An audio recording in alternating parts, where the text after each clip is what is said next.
editor-in-chief Joe Conason and town hall contributor Erin Elmore. Both good to see you guys again. How are you? Good. How are you? Happy Friday.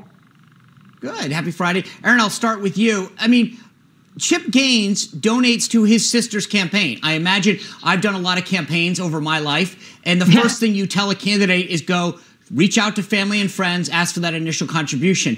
But it's amazing they attacked Joanna and Chip for donating it and made it seem like they were taking some political stand, when at the end of the day, it's Chip Gaines donating and supporting his sister. Absolutely. This is just an act of a brother and a sister working together. If anyone knows her, he surely does, and I'm sure he supports her endeavors. But I think this is a good movement for conservatism because you know what? Chip and Joanna are wildly popular. They're liked by people of Republican status, Democrat status, independent status.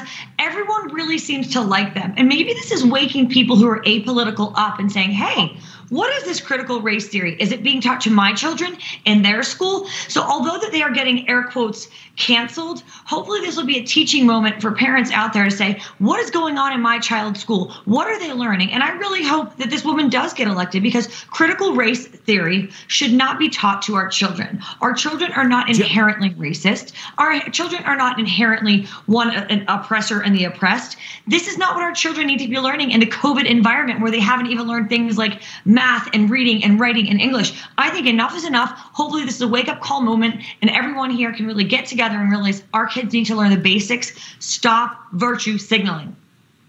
Joe, we can get to the issue in a second. What I want to focus on is sort of what I think is real dishonest of the media. They made it look like that these guys were wading into a very hot topic, when in fact it was a family helping a family member. Not in a way that makes parents worried about what's going to happen to their children in school, which is always bad.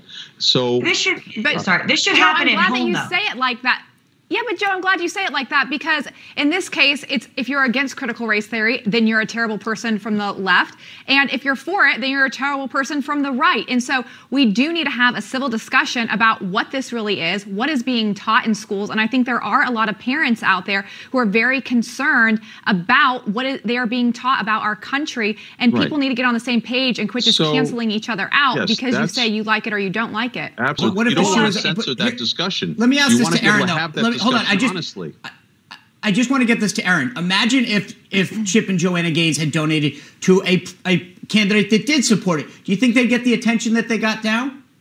Of course not from the leftist mainstream media. They will be lauded and appraised and celebrated. No, they'd be attacked on Breitbart and probably here. I mean, so it's, both sides do this. And to be honest, I think I am the perfect person to speak to this because I'm the mother of an 8-year-old who is in a school that is having this battle right now. And I think these topics are not for school. These are topics for parents in the family setting. I don't need a teacher telling my Jewish son how he should feel about anything. A teacher's job is to teach my child how to read, how to engage with other students, how to raise his hand and ask a question, how to do a presentation on aardvarks, which he did yesterday. 8 is kind of young to deal with, race in American history. But when they get older, that's a topic that you can't avoid if you're going to be honest about the growth of our nation and what happened and where it came from. Guys, real quick, though, here's a topic we can agree upon and one that you better be ready for, and we'll test your education. We got to go, but coming up next is the company quiz. We're going to ask you both to stick around and join us in that. Down a notch and roll into Memorial Day weekend on a little bit of a lighter note. As you know, if you've been here with us before, we take some stories, make it headlines in the news, and ask related trivia question. Back to play, our returning champion in one corner, Erin Elmore, and her new challenger, Joe Conason, in the lower left square, and of course, Lindsay. She's always a fighter. You guys ready? Yeah. Ready. All right. Question one. This week, the White House lifted the 14-person pandemic limit on the number of reporters allowed in the press briefing room, and it increased briefings to a 50% capacity. Also this week, Deputy Press Secretary Karine Jean-Pierre took the podium for the first time. Well, under which president did the daily White House briefings begin? Televised. There's the kicker. A. Gerald Ford, B. Jimmy Carter, C. Ronald Reagan, or D. Bill Clinton? Obviously a question near and dear to my heart. Can you see this? There we go. Can you see it? There we go. Is that a B? Yes. Mine is a D. Okay, and Joe, what does Joe have? I'm sorry? D. Sorry. Okay. Well, D might not be a good grade on a quiz, but it is a good answer right now. That's right. It was Bill Clinton. Yesterday, we spoke to former U.S. Ambassador to the United Nations, Nikki Haley, about investigating the origins of COVID and holding China accountable. The UN headquarters has been located in New York City since the 1950s, but where was the first United Nations meeting held? A, Paris, B, Washington, D.C., C, San Francisco, or D, London? Let's get those letters up. Wow. I got Lindsay with a C, Erin with an A, Joe with a C, and Joe is on the board too. He's putting Erin Elmore, our reigning champ, to shame. That's right. It was C, San Francisco. Representatives from 50 countries gathered at the United Nations 3. Earlier this week, Secretary of State Anthony Blinken traveled to the Middle East and met with Israeli Prime Minister Benjamin Netanyahu. Netanyahu spent his teenage years in the U.S. and studied at the Massachusetts Institute of Technology and Harvard. But which city did he go to high school in? A, Boston, B, New York, C, Chicago, or D, Philadelphia? This is interesting. Oh. I don't know that the history major is going to come through on this one. Lindsay's I was got just a D. talking about Erin's this an hour ago with my Israeli friends. Oh, okay. Really? What's Joe? What is that? A B you have? I've got a B. I'm sure it's wrong. It's D. It is. It is. This is where the Philly knowledge paid off once again. But apparently Lindsay's got a little Philly knowledge as well. That's right. That's right. Netanyahu was born in Tel Aviv, but moved to Philadelphia as a teenager with his family before actually moving back to Israel.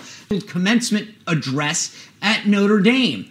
While the White House said that the scheduling conflict was part of the reason why, thousands of Notre Dame students signed a petition to not invite the president because many of his policies go against the teachings of the Catholic Church. Notre Dame's football team has the 5th most wins in college football. Which team has Notre Dame have had the most head-to-head wins against? A, Navy, B, Michigan State, C, Purdue, or D, USC? Ooh. This is hard. This is hard. I know. This is where Lindsay, I would give Lindsay the edge on this one, though, because of her sports background. I'm torn. There's two that are really hurting my brain. Yep. Okay. I think right now we just lost Joe. I don't know if he just wanted to get out. We had some technical difficulties, or he was scared he was going to lose. I'm not sure which. He was like, I'm two. Okay, I'm Lindsay's good. got a C. Erin's got a C. I hate to say it, you're both wrong, and I hate it even more because the answer is A, Navy. That makes me even more upset. Right, that was my second That's guess. right. The Fighting Irish have beaten Navy 77 times. But it is nice. When Navy does win, it makes me feel real good. I'm sure. Yeah. All right, question 5. Last Sunday, 50-year-old Phil Mickelson became the oldest golfer to win a major when he won the PGA Championship. Earlier this year, Tom Brady became the oldest quarterback to win a Super Bowl. So us old-timers are doing well in professional sports, but unfortunately I don't play professional sports. Who is the oldest active Major League Baseball player? A, Brett Gardner, B, Justin Verlander, B, C, Albert Pujols, or Robinson Cano, D? Oh, boy. Wow. I actually do not know. You don't know, huh? I don't, but I'm going to go with a guess. Oh, sorry. You've got an A. Erin's got a D. Guys, I don't think we've ever had this in Spicer and Company quiz history. The guy that's not here just won. The answer is C. He was blanked out for the last 2 questions, but he had a 2-1 lead. That's right. Albert Pujols did win. He is currently 41 years old. But by the way, he's got a ways to go because Satchel Paige retired just a few days before turning 65. Excuse me, 60. I would like a recount. I know, but this is crazy. Joe Conason, you're not with us. If you're watching at home, congratulations. Happy Memorial Day weekend. You didn't even get to play in the last 2 questions. That's a first. And he's a history major. He had to make sure we all knew. Hey. That's right. I hope you have Joe. a very happy Memorial Day weekend. Thanks for joining us. We'll see you back soon.